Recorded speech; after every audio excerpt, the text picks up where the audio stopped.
भक्त ध्रुव द्वारा की गई भगवान की स्तुति। ध्रुव जी बोले, जो शक्ति संपन्न श्री हरि मेरे अंतःकरण में प्रवेश कर अपने तेज से मेरी इस सोई हुई वाणी को सजीव करते हैं तथा हाथ, पैर, कान और त्वचा आदि अन्य इंद्रियों को भी चैतन्य प्रदान करते हैं, वे अंतर्यामी भगवान आप ही हैं। आपको प्रणाम है भगवान। आप अकेले ही अपनी अनंत गुणमयी माया शक्ति से इस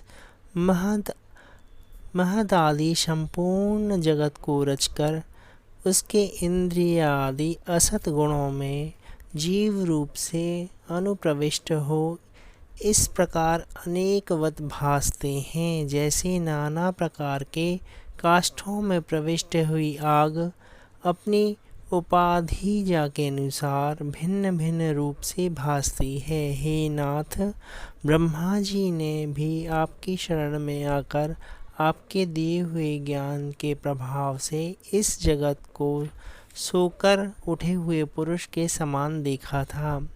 हे दीन बंधु, मुक्त पुरुषों के भी आश्रय करने योग्य आपके चरणों को कृतज्ञ पुरुष कैसे भूल सकता है, जिसके संसर्ग से होने वाला सुख नरक तुल्य योनि में भी प्राप्त हो सकता है। उन शवतुल्य शरीर से भोगे जाने योग्य विषयों की जो मनुष्य इच्छा करते हैं और जो जन्म मरण रूपी संसार से छुड़ाने वाले कल्पवृक्ष रूप आपकी मोक्ष के सिवा किसी और हेतु से उपासना करते हैं, अवश्य ही उनकी बुद्धि को आपकी माया ने ठग लिया है। आपके चरण कमलों का ध्यान करने से अथवा आपके भक्तों की कथाएं सुनने से प्राणियों को जो आनंद प्राप्त होता है वह अपने स्वरूप भूत ब्रह्म में भी नहीं मिल सकता।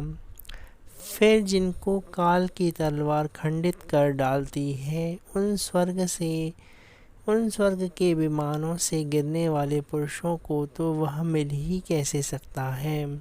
अतः हे अनंत, आप में निरंतर भक्ति भाव रखने वाले शुद्ध चित्त महापुरुषों से ही मेरा बारंबार समागम हो, जिससे मैं आपके गुणों के कथा अमृत का पान करने से उन्मत्त होकर अति उग्र और नाना प्रकार के दुखों से पूर्ण इस संसार सागर को सुगमता से ही पार कर लूँ। हे कमलनाथ, आपके चरण कमलों की सुगंध में जिनका चित्त लुभाया हुआ है, उन महापुरुषों को जो लोग समागम करते हैं, हे ईश, वे अपने इस अत्यंत प्रिय शरीर और इसके संबंधी पुत्र मित्र ग्रह और स्त्री आदि का स्मरण भी नहीं करते।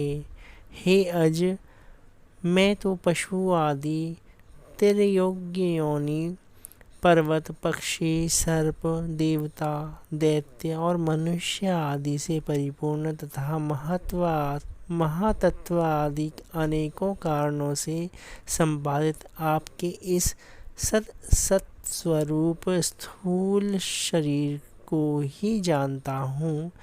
इसके परे जो आपका परम स्वरूप है, जिसमें वाणी की गति नहीं है, उसको मैं नहीं जानता। हे नाथ, कल्प के अंत में जो स्वयं प्रकाश परम पुरुष भगवान इस संपूर्ण जगत को अपने उदर में लीन करके शेष नाग का सहारा ले उनकी गोद में शयन करते हैं तथा जिनके नाभि सिंधु से प्रकट हुए सकल लोकों के उत्पत्ति स्थान स्वर्णमय कमल से परम तेजोमय ब्रह्मा जी उत्पन्न हुए हैं, उन्हीं आप परमेश्वर को मैं प्रणाम करता हूँ। हे प्रभु, आप जीवात्मा से भिन्न अर्थात पुरुषोत्तम हैं, क्योंकि आप नित्य मुक्त, नित्य शुद्ध, चेतन आत्मा, निर्विकार, आदि पुरुष, षड ऐश्वर्य संपन्न, तीनों लोकों के स्वामी और अपनी दृष्टि से बुद्धि की अवस्थाओं को अखंड रूप से देखने वाले हैं।